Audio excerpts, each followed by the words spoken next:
Pinakakasuhan ni DPWH Secretary Vince Dizon at Commission on Audit sa Office of the Ombudsman ang mga sangkot sa maanumalyang flood control projects. Kabilang dyan ang ilang malalaking kontratista. Gaya ng nasa likod ng mga proyektong idiniklarang kumpleto na pero natuklasang hindi pa pala. Si Bernard Ferrer sa detalye. Sinampulan ng Department of Public Works and Highways at Commission on Audit ang mga kontratistang sangkot sa umunoy katiwalaan sa flood control projects. Mismong sina DPWH Secretary Vince Dizon at COA Chairperson Gamaliel Cordoba ang personal na naghain ng dokumento sa Office of the Ombudsman kaugnay ng palpak na proyekto sa Bulacan. Kabilang sa mga narekomendang sampahan ng kaso ang tatlong malalaking kontratista, ang Wawaw Builders, St. Timothy Construction Corporation at Sims Construction Trading.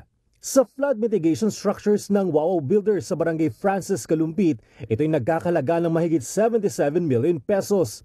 Idineklarang 100% complete pero natuklasan ng COA na hindi pa tapos. Sa halip na 124 meters, 77.9 meters lang ang natapos na konstruksyon. Binayaran po umuno ang Wawaw Builders ng dagdag na 3.1 million pesos kahit walang dokumento na nagpapaliwanag kung bakit tumaas ang gastos. Kitang-kita rin sa inspeksyon ang mga bitak sa dike.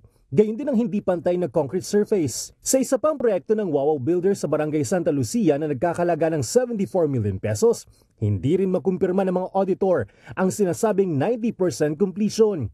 Nasilip ang mga bitak at misalign din ang struktura. Sa rehabilitasyon ng river protection structure ng St. Timothy Construction sa Barangay Bulusan na nagkakalaga ng 96 million pesos, nabisto ang 38 million pesos discrepancy sa cost estimate ng DPWH kumpara sa evaluation ng COA. Napag-alamang kulang sa mga dokumento, mali ang sukat ng dredging and embankment at walang ebidensya ng dami ng lupa na nahukay.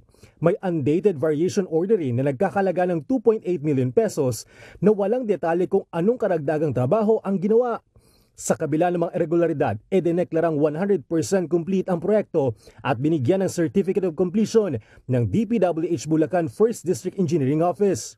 Sa isa pang proyekto ng St. Timothy sa mga barangay Bugyon, Serio Bayan, Balite, San Marcos, Palimbang na nagkakalaga ng 39 million pesos, natuklas ang kalahati lang ng binayarang bakal ang naidagdag sa konkreto. May mga butas din sa struktura na maaring lumala sa paglipas ng panahon. Sa kabila ng mga irregularidad, idineklarang 100% complete ang proyekto at binigyan ng Certificate of Completion ng DPWH Bulacan 1st District Engineering Office. Sa proyekto ng reinforced concrete river wall ng Sims Construction sa Barangay Pial Baliwag na nagkakalaga ng 55 million pesos, ibang lokasyon ay tinuro ng DPWH Bulacan 1st District Engineering Office.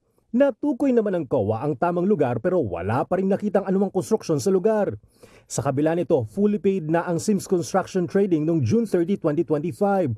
Sa amin po kasi post-audit, it's after the transaction. Kaya po nga, minadali na namin kasi kung regular audit, matagal. Kaya po, finanood audit namin, hinatak na po namin lahat ng dokumento para po maging mas mabilis.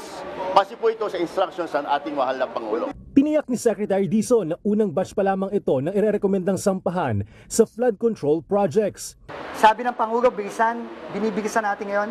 Sa mga susunod na araw, nandito ulit tayo. Sa susunod na linggo, nandito ulit tayo. Bawat project na makita namin na ghost, sobrang substandard, may problema, lahat po yun, dito ang bagsak niya sa Office of the Ombudsman. Bernard Ferrer para sa Pambansang TV sa Bagong Pilipinas.